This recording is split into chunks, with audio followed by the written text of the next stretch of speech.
So friends, today I want to say you what is tracking error. You must have heard this word in your syllabus, in your exam coverage, and also when you are investing in any index fund, especially you must have heard this word tracking error. So what is tracking error all about? So tracking error can be defined as the divergence or deviation of a fund's return from the benchmark return it is following. So more or less every mutual fund is following some benchmark. So let's say index fund benchmark is Nifty. Nifty and Sensex are barometer of Indian stock market. They are the benchmark of many of India's mutual fund. So let's say I have a mutual fund and I have kept a benchmark of Nifty. So if I have considered Nifty as a benchmark, so what will happen? If Nifty is giving me 10% return, then my fund should also give me 10% return.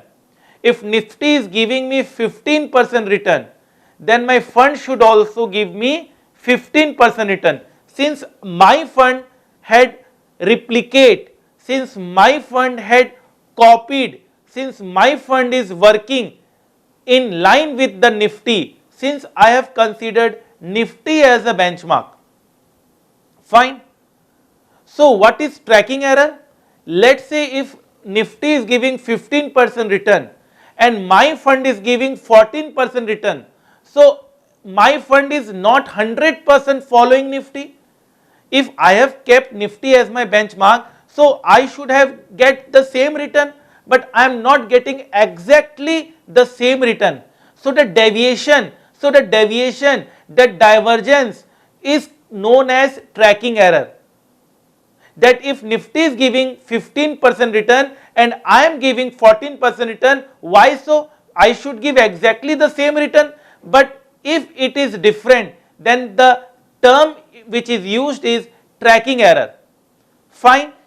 So its calculation is based on statistics. We use standard deviation to calculate tracking error. Why this difference occur? This difference may occur because of transaction cost, because of fees charged by AMC, asset management company, fund expenses, cash holdings, sampling biasness.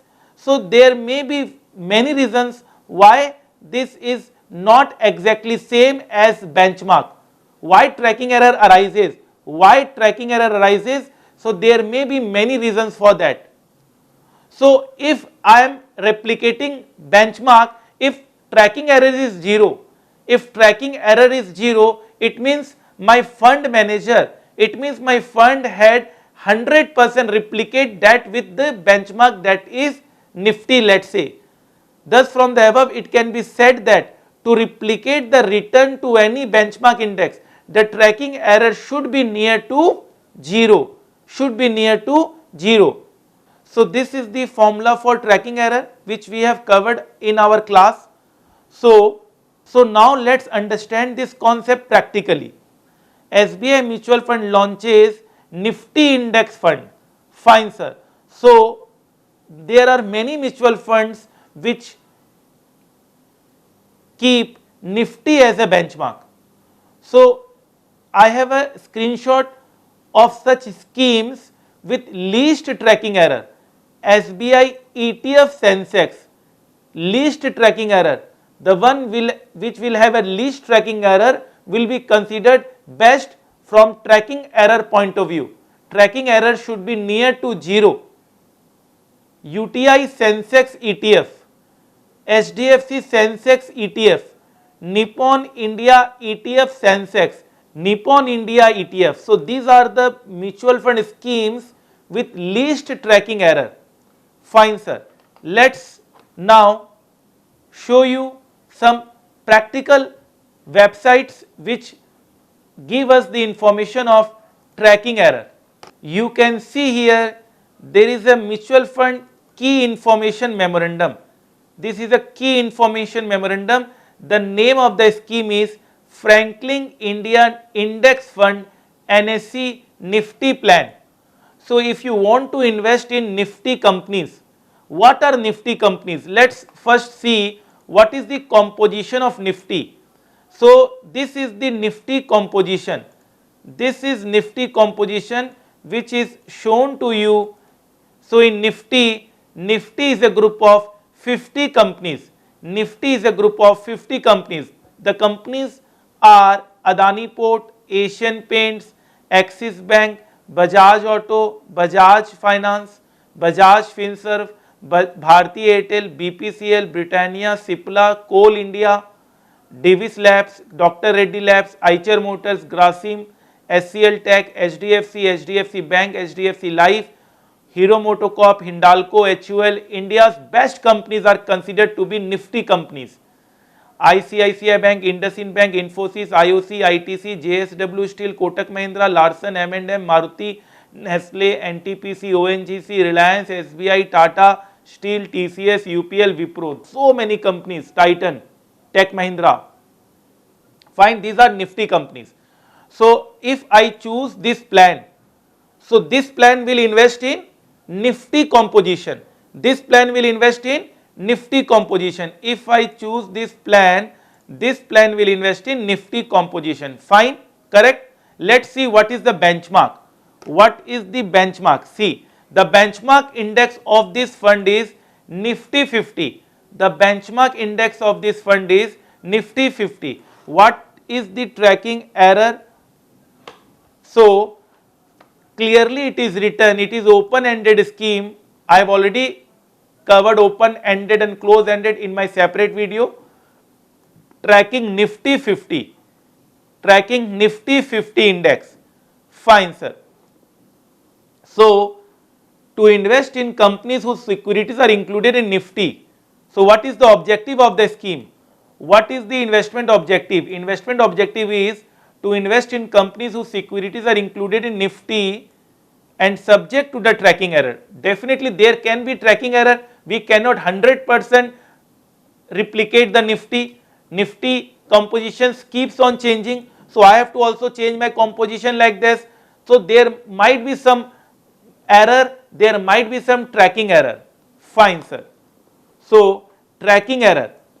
What is tracking error? They are defining the performance of the scheme may not be commensurate with the performance of the Nifty 50 on any given date or any given period.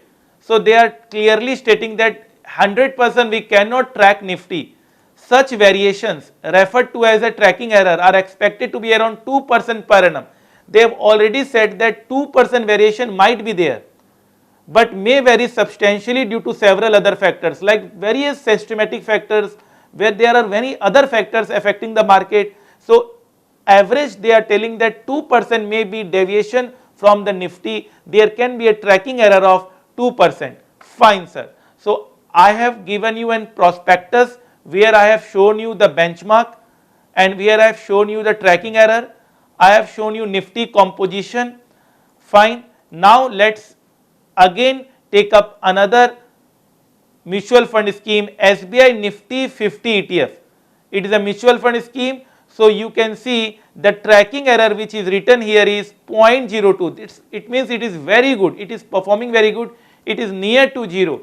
Tracking error which is given here is 0.02. 0.02. Fine. So it is closely replicating the Nifty composition, Nifty return. Fine, sir. So what if I keep SBI Nifty ETF chart here and if I keep Nifty chart here? Let's keep a Nifty chart here and then you will see that it is quite replicating the Nifty because the composition of Nifty and SBI Nifty 50 ETF are almost same. So definitely the chart will also reflect the same. Let's see the Nifty chart. So you can see that this is the Nifty chart and this is the SBI gold chart. This is the SBI gold chart and this is the Nifty chart. So you can see they are almost same. They are almost same. this was the time when first lockdown of coronavirus was placed. See, this is the line where the market fell drastically, and you can see the line here also. This is the line. This is due to the coronavirus pandemic first lockdown, market fell drastically. Market fell drastically. You can see this line, and here also you can see this line. Why the lines are same? Why the charts are same? Because SBI Nifty 50 ETF is investing in those companies which are the composition of Nifty. So definitely there is a copycat situation here. I have a benchmark Nifty, so my return will same as Nifty. Yes, there is a tracking error of 0.02%. There is a tracking error of 0.02 which will not be considered at all bad. Tracking error near to 0 is considered good. So I hope I have given you a very good picture of tracking error, and you have also learned what is Nifty ETF, SBI Nifty 50 ETF. So if you want to invest in Nifty composition, you can invest through mutual fund. Otherwise, what you will have to do? You will have to invest in every company. If you want to invest directly on your own without using mutual fund, you have to invest in all the mutual funds. Individually, you need lots of money. At least you need to buy one share. Bajaj Finserv itself is 18,000 rupees share. 18,000 rupees share Bajaj Finserv. So you can see you have to invest lot of money. Nestle is itself 19,000 rupees share. Sri Cement 27,000 rupees share. So definitely by investing in SBI Nifty 50 ETFs, you are only investing 185 rupees on one unit, and your money is spread in so many companies. So we can again prove that investing through mutual fund helps us to minimize our risk and maximize our return. Wonderful presentation I have given you, and I have explained each and every concept of finance practically, and I will be explaining much more concept of finance. My main target is to make you score 100% marks in your subject and to make you a career in finance that will give you crore plus salary package. Fine, sir. So let's play a video where we can see some Nifty fluctuations which can definitely increase your knowledge about this Nifty composition, about the Nifty fluctuations. Fine, sir.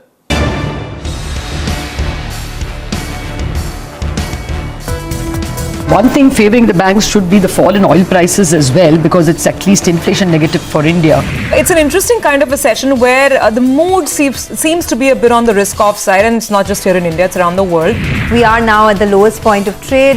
Today, for the first hour, in fact for the first 2 hours or so, traders try to believe that, okay, this is just another one of those dips which can be bought. Net what we have is a 1% decline and a pretty major risk-off that's still in play. Sensex and Nifty record their biggest fall in nearly 3 months. The indexes fall over 1%. A global risk-off on fears of high inflation in the US weigh on markets. Financials lose the most. Despite the bearishness in the secondary market, the primary market remains bullish. Clean Science and GR Infra, the two IPOs listed at nearly double their issue price. Nifty Bank takes it on the chin. HDFC Bank falls the most after lower than expected income growth and higher than anticipated slippages. HDFC and HDFC AMC also struggle. Reliance set to acquire a 41% controlling stake in Just Dial for 3,500 crore rupees.